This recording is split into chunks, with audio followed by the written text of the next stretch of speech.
10 নং নলটন ইউনিয়নের 6 নগরের ইদ্রিস ফকির বাড়ির বাৎসরিক পুরুষ সভায় উপস্থিত আছেন। আজকের এই অনুষ্ঠানের আকর্ষণ সম্মানিত শিল্পীবৃন্দু। আমাদের এই অনুষ্ঠানে উপস্থিত আছেন বাবুগঞ্জ তদন্ত কেন্দ্রের প্রশাসন ভাইয়েরা, আরও উপস্থিত আছেন আমাদের জাতীয়তাবাদী দলের নেতৃবৃন্দ, আরও উপস্থিত আছেন এই সমাজের সম্মানিত জনতা। সবাইকে আসসালামু আলাইকুম। আজকের এই বাৎসরিক উৎসবায় আপনারা প্রতি বছরই অবগত।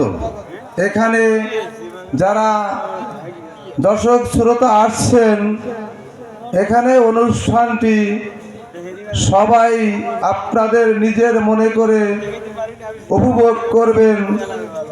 কোনো জয়ী ঝামেলা করার চেষ্টা করবেন না। কারণ হয়েছে, আসলে তো আপনাদেরকে আনন্দ দেওয়ার জন্য এই অনুষ্ঠানটি ইদ্রিস ফকির করতেছে, কিন্তু আসলে তো আপনাদের কাছ থেকে সে কোনো অনুদানও কখনো কোনো বছরই নেয় না।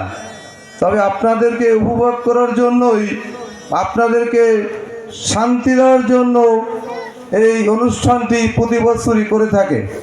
তা আপনারা হইহুল্লা করবেন না। তবে হইহুল্লা করতে গেলে আসলে এখানে কিন্তু প্রশাসনের লোক আছে, তারা তাদের আইনগত ব্যবস্থা করবে। আপনারা সুষ্ঠুভাবে গানটি উপভোগ করেন। আর আমাদের বরগুনা 1 আসনের জাতীয়তাবাদী দল বিএনপির মনোনীত প্রার্থী নজরুল ইসলাম মোল্লার জন্য আমি আপনাদের সবের কাছে ধানের শীষে একটি করে ভোট চাই। আমি যদি এই সমাজে 10 নং নলটন ইউনিয়নে, পার্শ্ববর্তী 9 নং বালিয়াতলী ইউনিয়ন এবং বিভিন্ন ইউনিয়নে সামাজিকতার সহিত যদি আপনাদের কাছে যাই আপনাদেরকে সঠিক সমাধান দিয়ে থাকি এবং কোনো মানুষের সাথে সামাজিকতার সহিত যদি দুর্ব্যবহার করে না থাকি, সঠিক সমাধান দিয়ে থাকি, তাহলে একটি করে ধানের শীষের ভোট দিবেন। সবার কাছে একটি ধানের শীষের ভোটের জন্য আমার দাবি আছে। কেননা আমি কিন্তু সামাজিকভাবে খুব অটল।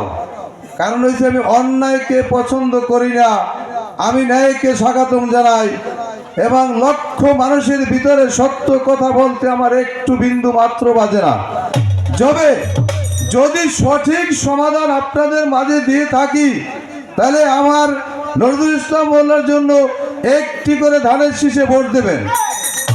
নজরুল ইসলাম মোল্লা এমন এক ব্যক্তি, 9-10-7 বরগুনা সদর জেলায় যদি ওই লোকটা, কোন লোকটা একবার তার সামনে দেখে বা একবার তার নামটা জানে, সে কিন্তু ওই নামটা কখনো বলে না, কাউকে চিনাই দিতে হয় না। আমি শহীদ মেম্বার, আমার দিকে তাকাইয়া আসলে যে তারে ভোট দেবেন, ভোট দিয়া তার কাছে একটা চাইতে গেলে যে আমার কাছে আসতে হবে, নো।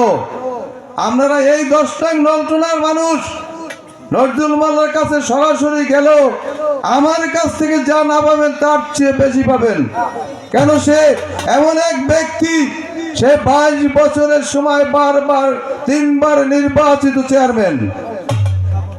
যদি একবার এমপিত্ব আপনারা বানাতে পারেন, এই অবনীত বরগুনা অনেক উন্নয়ন হবে, যে উন্নয়ন আপনারা দেখতে পারবেন। আর ওনার কাছ থেকে ওই যে চেয়ারম্যান বারবার হয়েছে, কিন্তু সে নিজে ছেড়ে দিয়েছে, পর অন্য কেউ চেয়ারম্যান হয়েছে, তার আগে কেউ হতে পারে নাই। তবে এমপিও যদি একবার আপনারা বানান, উনি এমন একটি মানুষ আপনাদের মাঝে ইনশাআল্লাহ বারবার আসতে পারবে। আপনারাই বানাবেন। তবে আপনারা সবাই তাকে ধানের শীষে ভোট দেন। আর ধানের শীষে ভোট দিলে নজরুল ইসলাম মোল্লার কাছ থেকে আমি ব্যক্তি শহীদ মেম্বার, আপনাকে 10 নং নলটনা ইউনিয়নের কথা বলতেছি। এমন কোনো দাবি নাই যে দাবিটা পূরণ হবে না, এমন কোনো দাবি নাই যে এই দাবিটা পূরণ হবে না। তবে আমি মনে করি ইনশাল্লাহ আমাদের এই বরগুনা এক আসনে 10 নং নলটুনা সর্বোচ্চ ভোট দিয়ে তাকে এমপি বানাবে ইনশাল্লাহ। তবে সবাই আপনারা আমার ধানের শীষে ভোট দেবেন তো? আলহামদুলিল্লাহ, এই বলে আমার বক্তৃতা শেষ করছি। আল্লাহ হাফেজ। বাংলাদেশ জাতীয়তাবাদী দল বিএনপি। আসসালামু আলাইকুম।